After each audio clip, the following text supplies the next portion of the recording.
every time I hear some little goober talking about how, oh, I've mastered all the pitch accent rules, I know all this about pitch accent, do you have perfect pitch accent? I just want to grab him by the scruff of the chest and just slap him in the face. Seriously, it's doing my head in. Like, I don't think you understand what the significance of pitch accent actually is. It's not the be-all, end-all of pronunciation.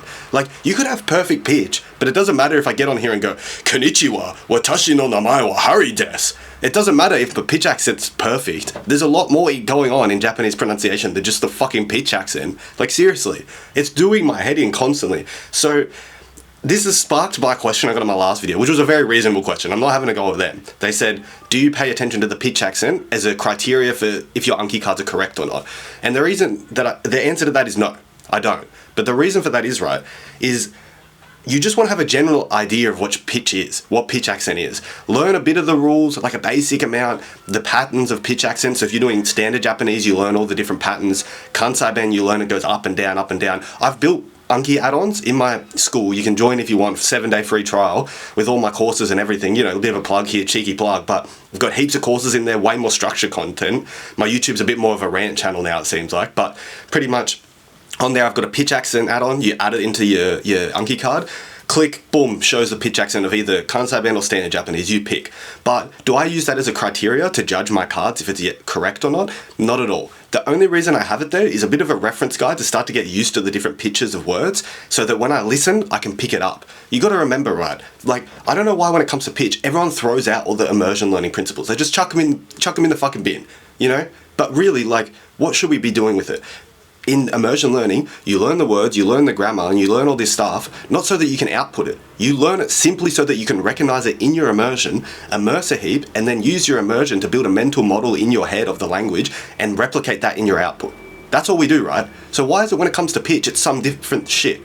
All you do, learn the pitch, learn the different pitch accent, like patterns and stuff, learn enough, like so say you get 100 words, 200 words, you learn the pitch accent of all those words so that when you go on immerse, you can try and hear for it, you can try and listen out for it, and then when you hear it, you go, oh sick, now I know what that sounds like, and now you can start to pick up, your ears are tuned to pitch accent, so you can go to all these different words while you're listening to your immersion and start to pick up the pitch accent, and it just becomes another aspect of Japanese that you'll learn like everything else through immersion. It's the same thing, there's no difference there.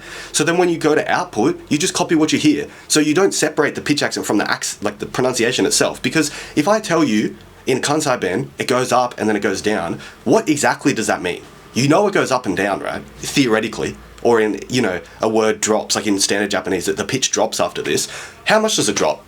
You know, like seriously, like you got to know, don't you? Because you don't want to like boom drop the pitch as fast as you can. You'll sound like a dickhead, you know. Or you don't want to go up down for Kansai Ben. Do you see what I'm saying? You got to pair it with the immersion. So get a good idea of your pitch accent. Maybe have a separate pitch accent deck. Learn 500 words pitch accent.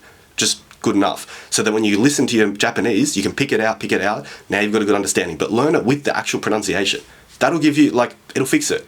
And don't worry about learning pitch with everything. Like, it's just another aspect of Japanese that you'll get used to. Like the pitch, I think, personally, yeah, it goes up and down, or the pitch drops after a certain thing. But depending on how much emphasis people are putting, how much, you know, passion they're putting into what they're saying, the position of it in the sentence, that drop in pitch will sound different. It's not just a stock standard drop.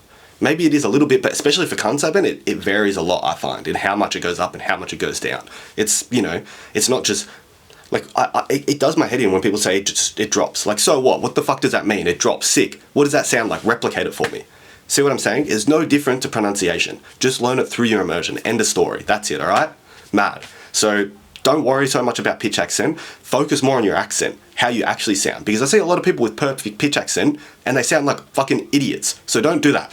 If anything, you're better off with pitch accent all over the place. Like me, I haven't memorized any pitch accent. I just learned it all through immersion. No one said anything about my pitch accent. People say it's perfect. Do you know why they say it's perfect? It's because I speak Kansai Ben. So I speak Kansai Ben, right? There's so much variation in the pitch in Japanese. Stock standard Japanese, everyone knows what that should sound like. So if you mess up, okay, you don't sound like standard Japanese. It doesn't mean you don't sound Japanese though.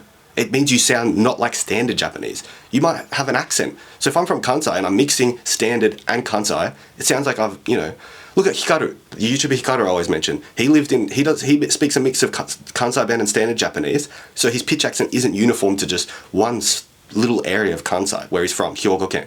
But look around, then I'm mixing up all these pitch accent all over the place. I might not have anything that's like, no one's listening to me go, oh, he's got the exact, Nishinari Osaka pitch accent, no one's got that. I've just got it a bit from everywhere, but it doesn't sound non-Japanese. It sounds maybe non-exactly Osaka or non-exactly standard, but it doesn't sound non-Japanese. However, your accent itself can sound non-Japanese way more than your pitch. As long as you have a pitch and you're able to recognize it and it's not just all over the place, even if you got the pattern wrong, it doesn't really matter that much. As much as you understand what pitch accent is, you try and replicate it when you speak, and you try and match that with the actual pronunciation of all the other words. Like, do you understand what I'm saying? Like I said, it doesn't matter if I go like, いや、今日は動画撮ってるんですけど、pitch accent について話してます. Like, I just sound like a fucking idiot, even if the pitch accent's correct. You see what I'm saying?